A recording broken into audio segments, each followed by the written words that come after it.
Hello, everyone. Welcome to 1.5 Degrees, the podcast where together we explore the science, solutions, and stories involved in the fight against climate change. I'm your host, Heidi Pan, speaking with the professionals behind the latest research, policies, culture, and innovations shaping our response to global environmental challenges.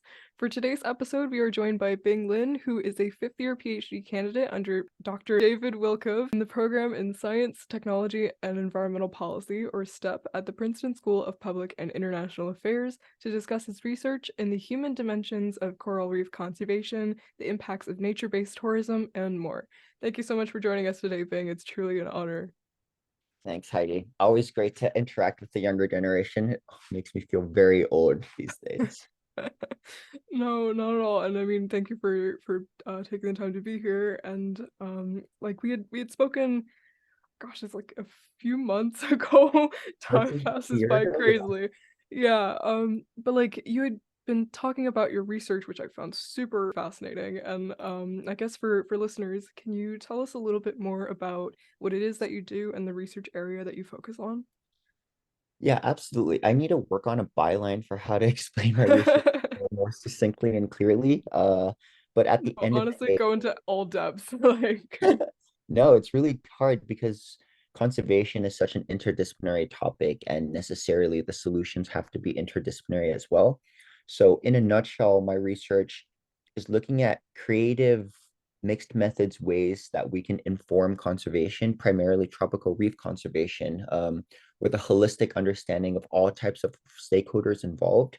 So, when I say the human dimensions of coral reef conservation, it's with the understanding that coral reefs and their global plight these days is inherently a climate change problem at large, which is in part a almost entirely human-made problem. And mhm. that is problematic because we're the cause of this, but it's also optimistic and uplifting because it means that humans are the problem, but are also necessarily the solution. So I think a large part of conservation is missing this critical aspect of the fact that we need to change behaviors in order to reach ecological outcomes that we want and desire. And ecology and the natural sciences tend to be removed from the human behavior component of Yeah. change and of the change that needs to happen for conservation to occur. But my research then injects that back into the conservation conversation in terms of how we can make the right thing to do, the easy thing to do, right? So having people care about conservation is great and is important. But at the end of the day, for the many folks that maybe have more pressing concerns or just don't care about conservation, how can we make pro conservation or pro environmental behaviors still in their best interest to do? Mhm. So the way this works obviously operates at various different patterns of scale. You can have local actions, you can motivate behavior change from local stakeholders, you can use policies at a subnational or national level to motivate change.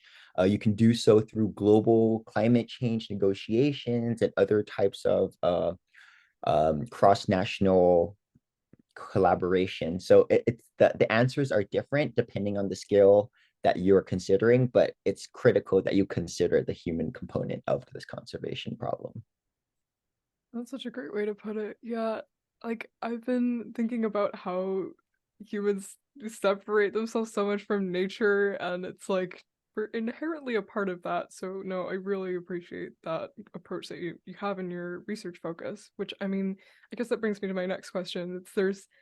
I mean, it's a really interdisciplinary, like you mentioned, and I really love that aspect personally because I find myself being drawn to like all sorts of directions.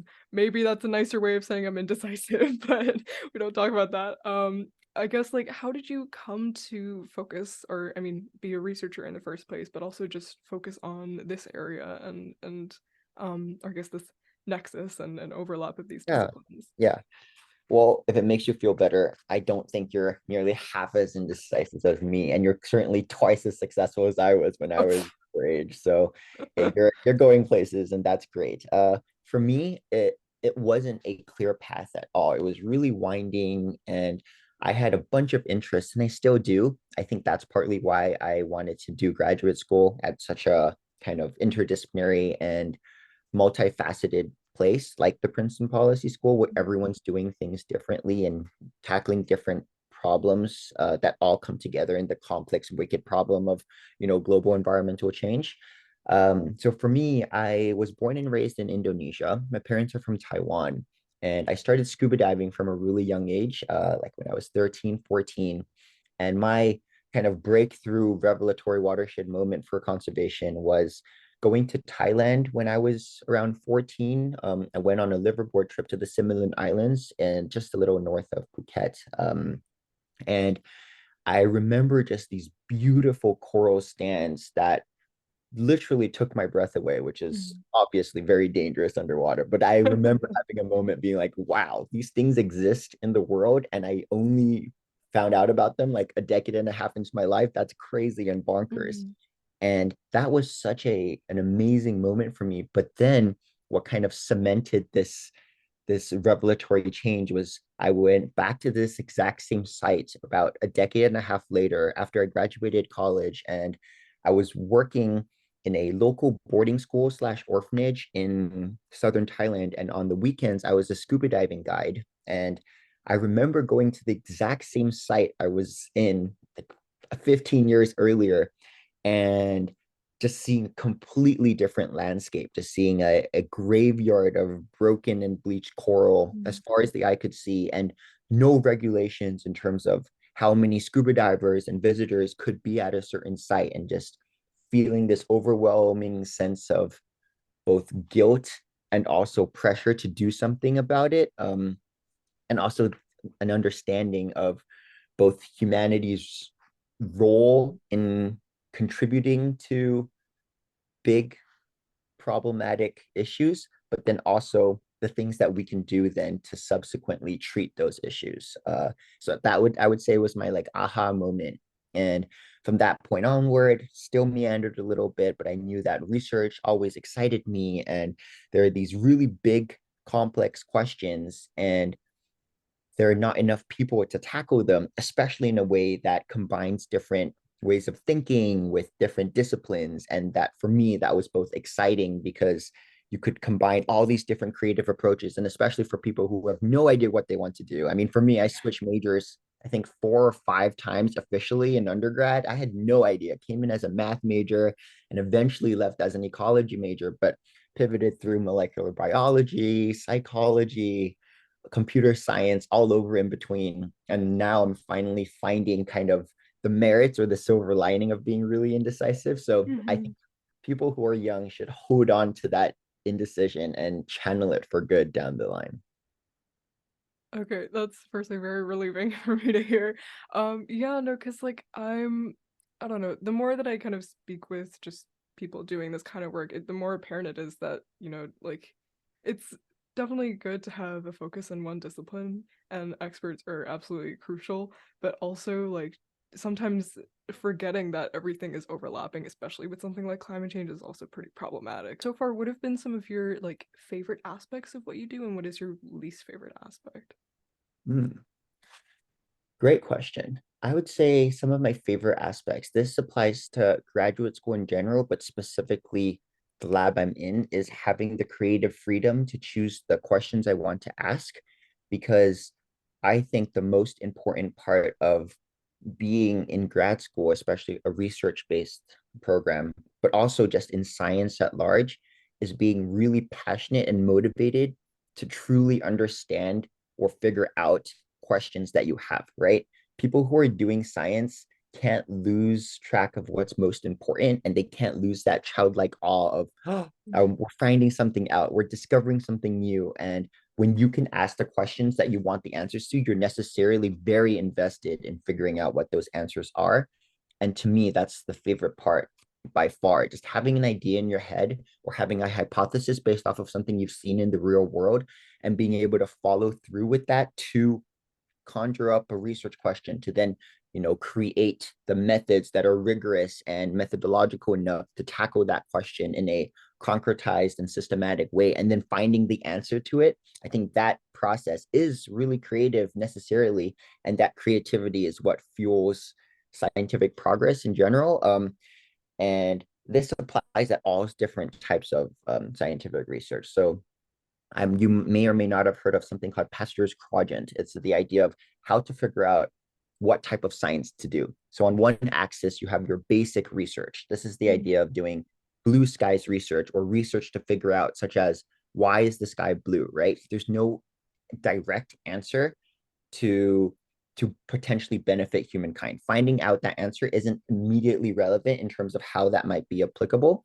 On the other side of the spectrum, you have your x-axis where you're looking at maybe applications driven research. So really specific engineering type questions that have a really applicable answer to a problem that you see in the real world. Like Mhm. I think where research is most interesting is when you're kind of at that, if this is your, axis, you're right along the quadrant farthest away where it's both blue skies and also applied, where you have potential to apply research that has open-ended questions to the real world and to potential policy solutions, especially in the conservation arena, because that's my discipline. That's for me the most rewarding thing. So trying to Mhm. frame and structure the story you're trying to tell to both benefit science in terms of expanding the envelope of human knowledge while also expanding the real world applicability of what you're finding out.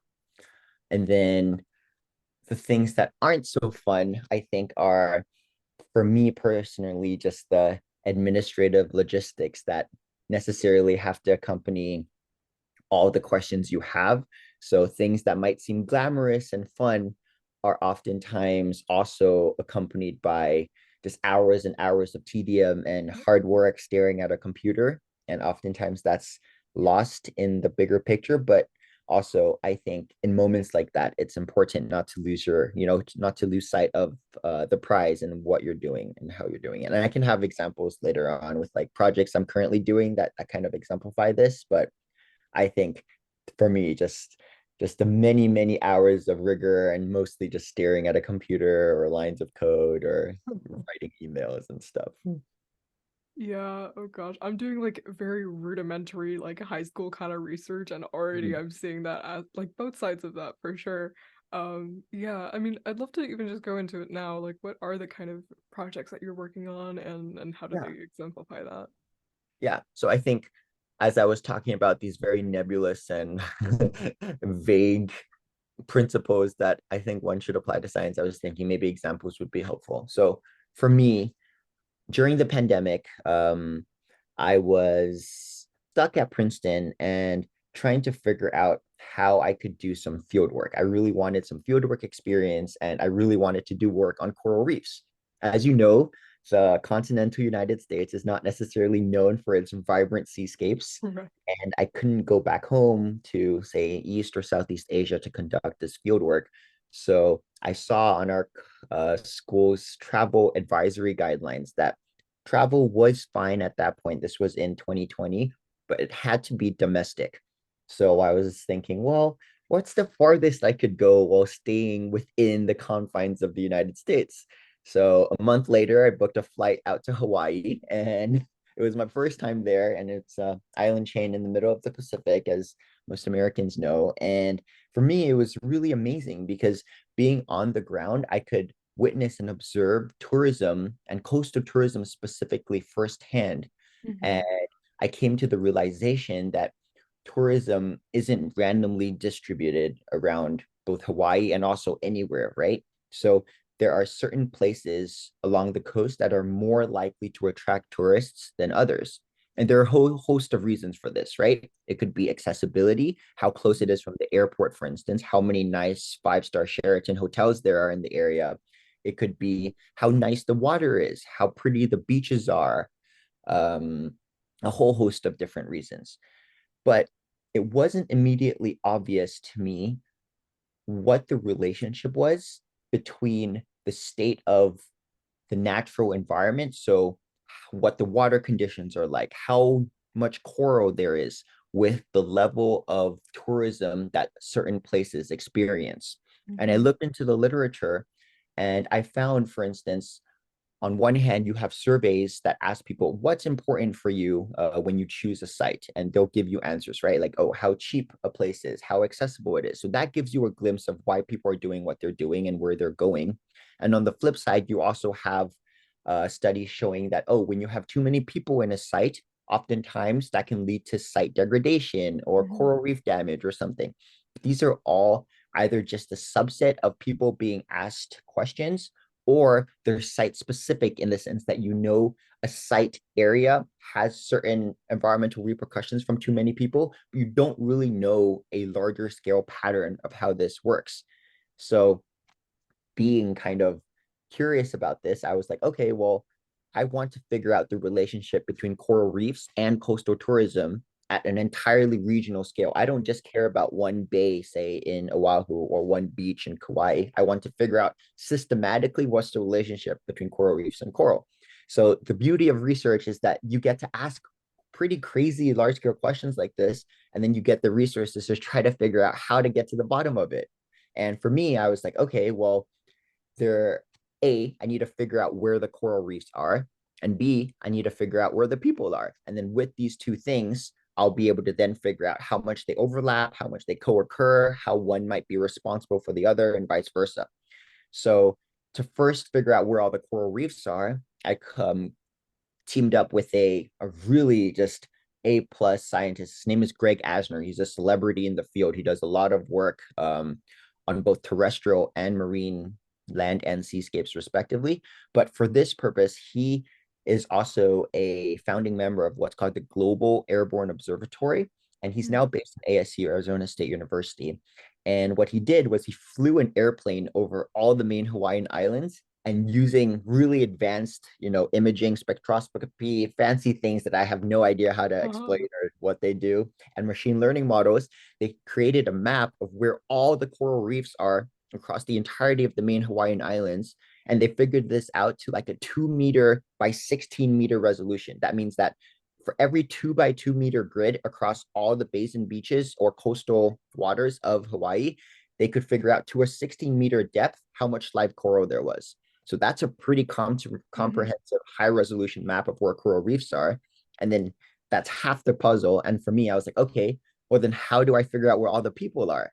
And for me, I was like, well, I don't think I have enough clipboards or time to go around every single island and try to Right. count how many people are there at a certain time.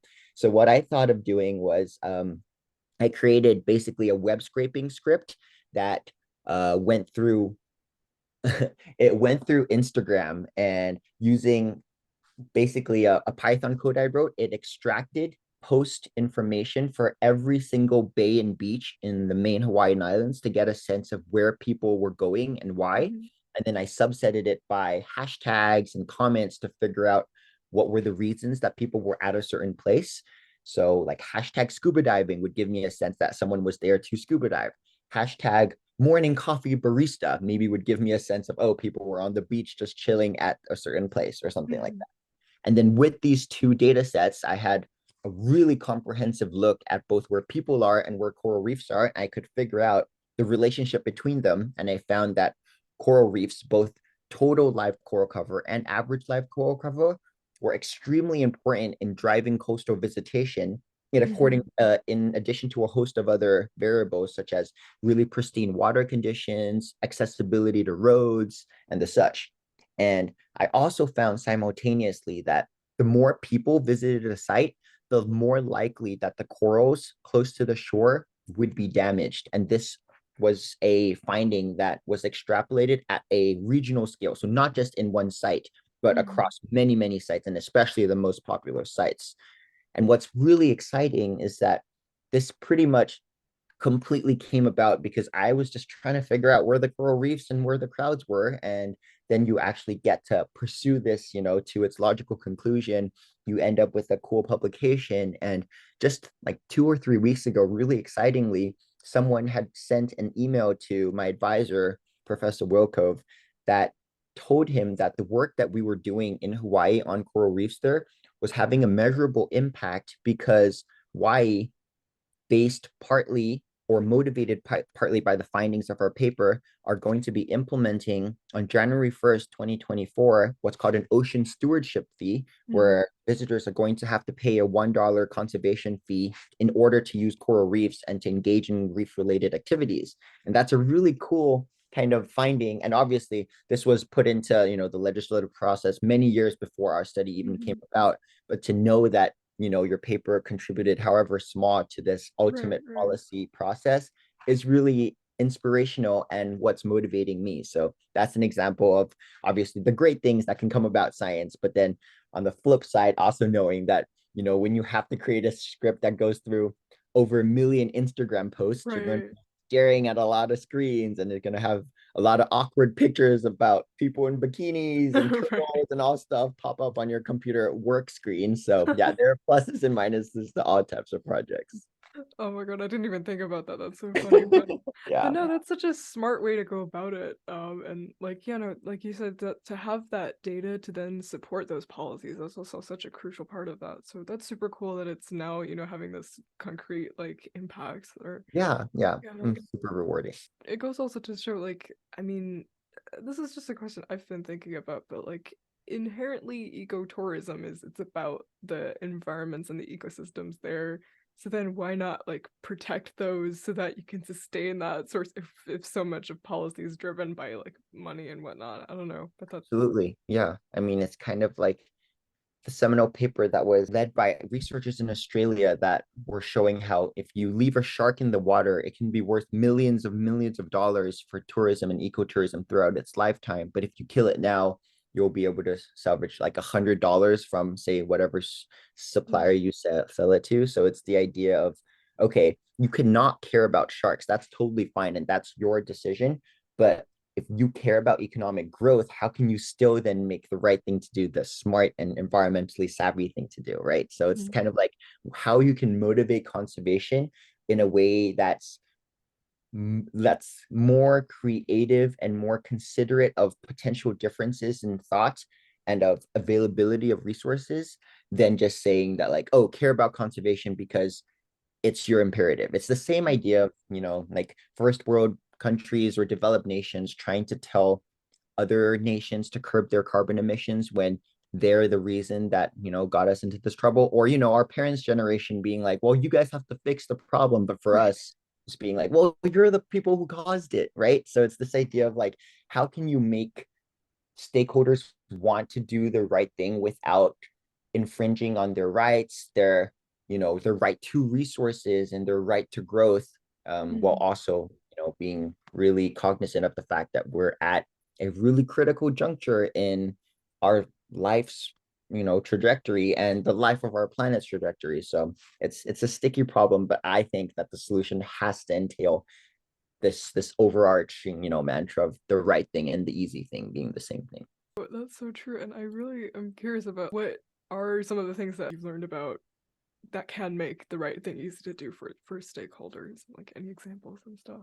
Yeah, yeah. A great example that's motivated by my more recent research. So my research is on coral reef conservation, but across, many different scales. So I had given you a regional example of some of the work I'm doing. And for the past 4 months, right before I came back to the States just a few weeks ago, I've actually been in the Philippines and Indonesia conducting field work on ways to make on reef activities, so things like scuba diving or snorkeling, more sustainable. Mhm. And something I found out is one of the primary drivers or one of the primary initiatives to making scuba diving more sustainable is what's done through eco certification programs. So you have certain initiatives that certify certain dive shops to be eco-sustainable, for instance, and they have to adhere to certain codes of conduct, and then some shops don't adhere to these codes of conduct. So at the end of the day, you can count on dive shops to want out of the goodness of their hearts to subscribe to these types of, dive voluntary dive recognition initiatives. And that's fine and great. And certain dive shops do that, especially if you have owners who care deeply about the Mhm. environment, but that's not enough. And that's not enough to create sustainable, large scale change if you can't also show that these types of initiatives are also good in terms of not being a net a net economic cost to these dive shops who have to make a Right. living, right? So if it's Right. going to cost my dive shop double the amount of, say, operating revenue to subscribe to an eco certification program then you can't expect me to do the right thing when it Yeah. comes at the cost of my livelihood, of me and my family. especially when, say, I'm a locally owned dive shop that just doesn't have, the large scale Mhm. foreign income to inject into my business. So these types of recognition programs are only helpful when you can also show that subscription to them will not come at an economic cost to the dive shop. In fact, it might be a selling point that dive shops can then use to attract even more customers or have customers pay a green premium for their better service. And I think that there's definitely room for these types of win-win situations, both in this very small niche of scuba diving tourism, but also in the grander picture of conservation at large at all levels of, subnational to international cooperation. It's really insightful for sure. Thank you for working on that area. In your research, what is maybe some of the like most influential experiences that you've had, like be it while traveling or just maybe Mm. research, like uh, speaking with other researchers, like any advice or experiences that you've had, and also like what is some advice that you might give to someone who's thinking of going into research and academia? Yeah, both great questions, and certainly questions I find myself asking of my mentors, farther down the academic ladder than me.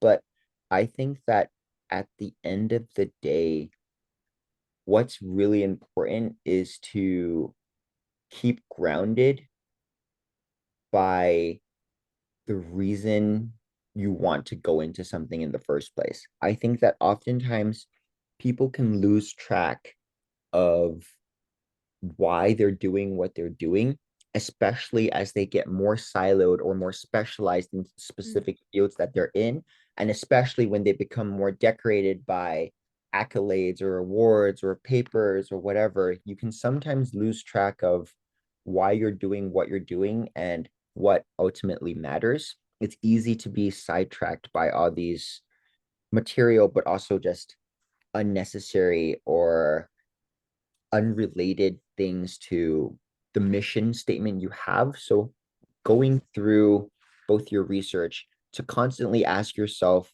whether you're doing this because you're genuinely passionate about the questions you want to ask and their answers, or if you're doing it because you're just going through the motions and or because worse, maybe someone else is telling you to do it. I Mhm. think that science only happens when it's being done by folks who are genuinely interested in the answers and that they're not motivated by external things like, oh, wanting the answers to be certain ways rather than other ways. So having that sense of, okay, I truly want to know the answer to this, not because it's going to get me a great paper, but because I don't know the answer and it's an outstanding, both in terms of great, but also outstanding in terms of we don't know question. And you're getting then to the bottom of what the answer is in terms of what it tells you about the real world and what can be done to save it. So I think that's probably the advice I would give. And then a lot earlier on, too, in terms of research, both at the high school or undergraduate levels, even, is to really put yourself in positions to experience what science is like, even if you might not necessarily have thought that it would be a question that you wanted to ask, especially in the beginning. Just being familiarized with the scientific process and Mhm. with how questions are asked and how they're answered is so, so critical. And a part of that is to not lose sight of both the indecision that you have and to treat it as an asset, and then also to be motivated by being just curious and really wanting to understand how the real world happens. Like my first into scientific research was doing field work in Ethiopia on gelada monkeys. And it was really grueling work. I lived in a tent at 12,000 feet above sea level, and Oh my day in, day gosh. out, kind of like Jane Goodall, I was just following this herd of gelada monkeys around, recording everything they ate and did. And it was easy to then lose sight of like, okay, well, I don't really know what I'm doing here. But then on the flip side, to be able to see like, oh, being so immersed in the natural world, you naturally ask questions about why these monkeys are the way they are, what you're out there doing, what you're trying to get to the bottom of. And you start creating and thinking about these really cool questions that people just don't know the answer to until you came along. So it's really Yeah. good to stimulate yourself in these really novel and uncomfortable even environments to promote both science and your love of it. That's super cool. Oh my gosh. And yeah, and also this is like an also fascinating topic that I didn't expect to go into when I was speaking with you like Uh-huh. a few months back, but like with there was the issue with the ozone layer, right? But then this issue with the climate change, obviously it's a much bigger problem. How come the ozone layer was able to be resolved-ish, and why is climate change not? What are the differences and whatnot? Yeah, yeah. So this was you have a great memory, but you're riffing off of a conversation we had when I was teaching a class called Global Environmental Governance, or I was a teaching assistant for the class, which was led by Professor Wilkove and Professor Oppenheimer. And they were talking about the differences in this is now multinational agreements and multilateral treaties to come to a global solution set for large scale problems that affect a whole bunch of people. So the example was the ozone layer and the Montreal Protocol to tackle it being largely a success, and the Paris Accord and previously and after all those treaties to treat climate change being largely, obviously it's not, it's unresolved, but less successful. And the Mhm. idea was trying to figure out why some treaties are successful and some treaties fail.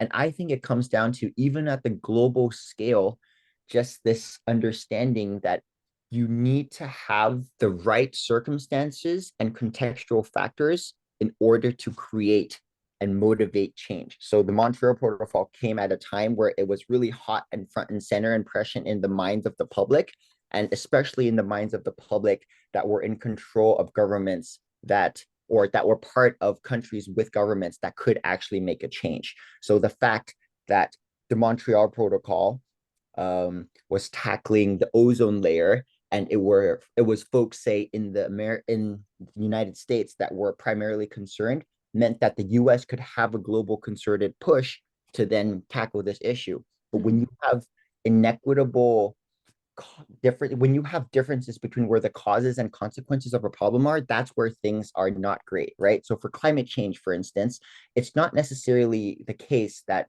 the folks who had caused the climate change problem are the most affected by its consequences. In fact, say small island developing nations often bear the brunt of climate change, and they're among the lowest in terms of causing this issue. So when you have this disparity, it's a little harder to mobilize and to motivate change when you have this disjoint between the causes and the consequences of a global issue like this.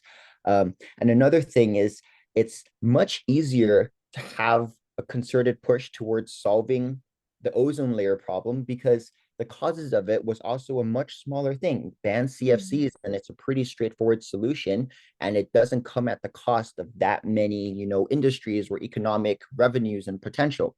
But carbon and carbon emissions are the backbone of economic growth in developing countries, developed countries, the entire Mhm. world. So that shift is much, much harder to do. And it all goes back to how you can make the right thing to do, the easy thing to do, right? If it's easy to then find a switch for CFCs and you have a viable alternative, then that's going to happen and it's going to be much more viable and expedient. Mhm.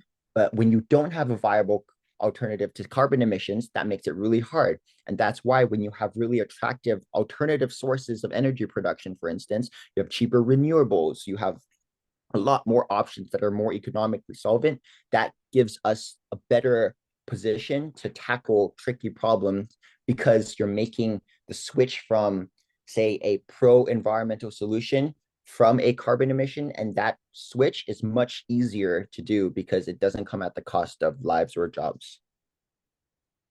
Well, yeah, no, that's still incredibly fascinating to me. Thank you so much for that.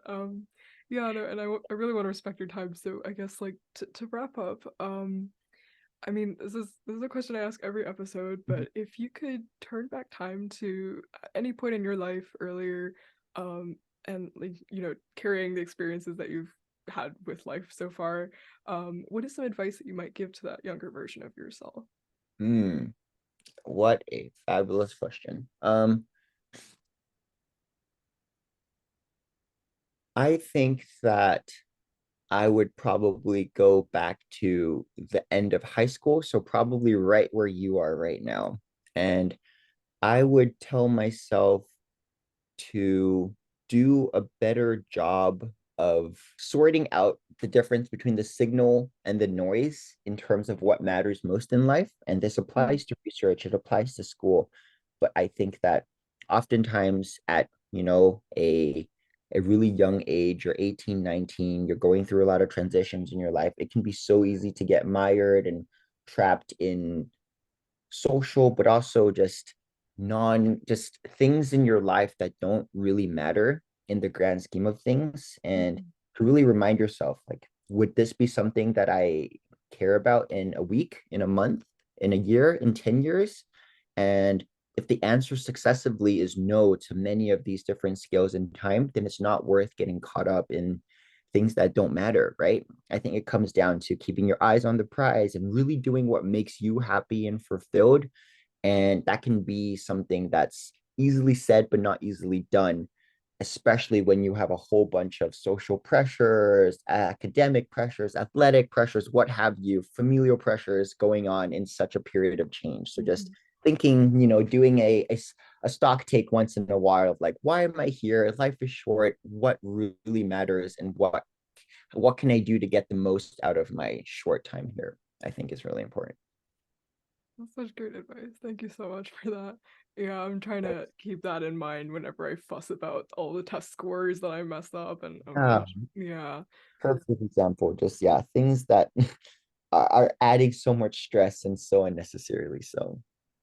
Yeah, yeah. No, thank you so much for that. And yeah, if there's any listeners that, want to look more into the research that you're doing or just keep up with the work that you do, where can they find you? You can find me on Princeton University's website that has a short, succinct definition of the type of work I'm doing or a summary of the type of work I'm doing and some of my research. On the side, I'm also a really passionate science communicator and also wildlife photographer. So you could also follow some of my work in terms of photojournalism and science visual storytelling through my Instagram account. It's earth.abloom. So at earth.abloom.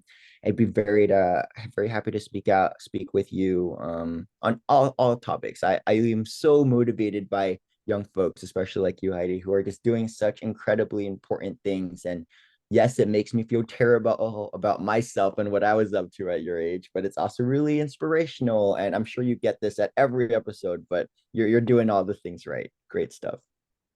Really appreciate it. Yeah, no, that's super cool. I didn't know you had an account like that. I will definitely check that out. I Yeah, also really want to get into like more nature photography or whatnot. But yeah, thank you so much again. of course.